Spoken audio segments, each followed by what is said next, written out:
Behind the Shades.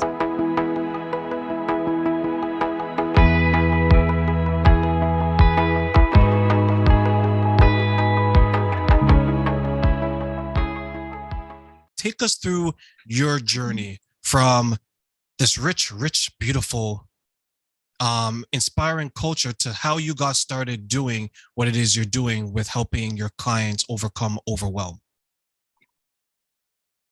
There's a cultural element. It's buried in there somewhere, buried in the history of our people, because so many of our people came up with colonial mentalities. That's deeply, deeply buried in how we live. And it means that some of us may feel that we are lesser just because we are who we are. Just because we look like we do, just because we have the accent we do, just because we come from the poor people that we do. You may have inherited a mindset that says, you know what, you're meant to play small, or you aren't important enough. Others in our society are more important. That actually was my case, even though I did pretty well in school. My parents actually taught me that the way out of poverty and into a better life was education. We've heard that so many times. And so they would push us really hard to do well in school, and we did. I did not realize that that set me up to think that it was only by working hard and it was only by being excellent that I could ever be worthy.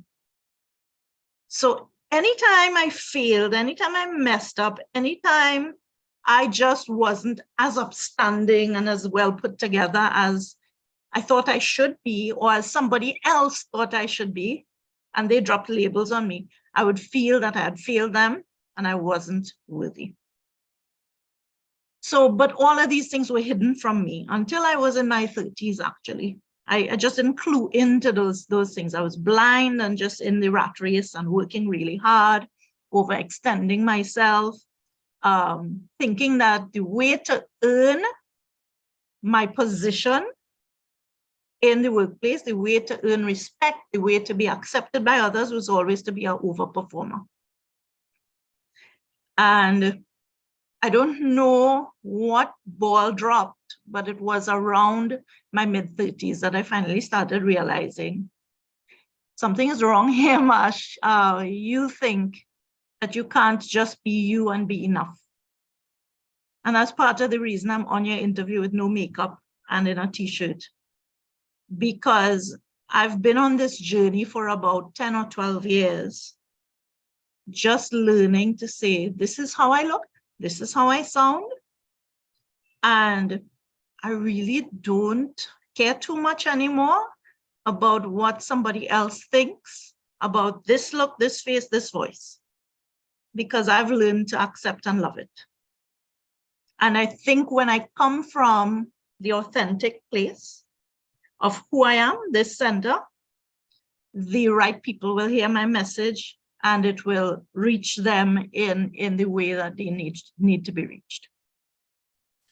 Was it difficult for you to appreciate how far you've come and how much you're willing to change to understand that this is who I am, this is what I'm going to present to the world?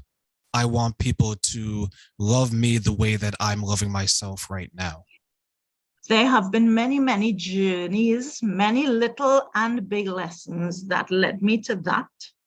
And I haven't even scratched the surface. That's just the background. But one of them that I remember looking back is there was an adult in my life when I was a little girl who told me that I was ugly. And I was ugly because I had big lips.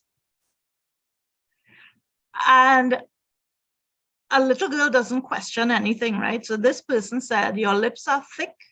They don't look pretty. And the instruction I got was to bite my lower lip and make it thin. So I was taught how to do this. And because this is the one thing I think I never learned.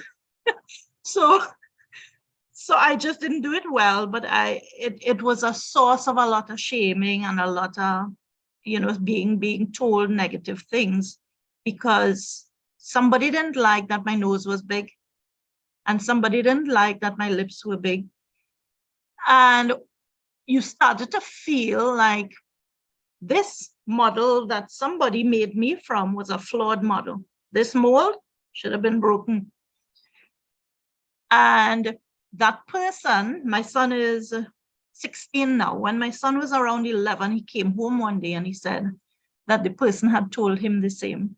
At age 11, had told him that he was to bite his lower lip and start tuning himself up. And I said, son, I want you to wipe that nonsense straight out of your head because you're beautiful just as you are. I see there are different looks of people everywhere you go. And there isn't one right look or one right race or one right height or one right anything.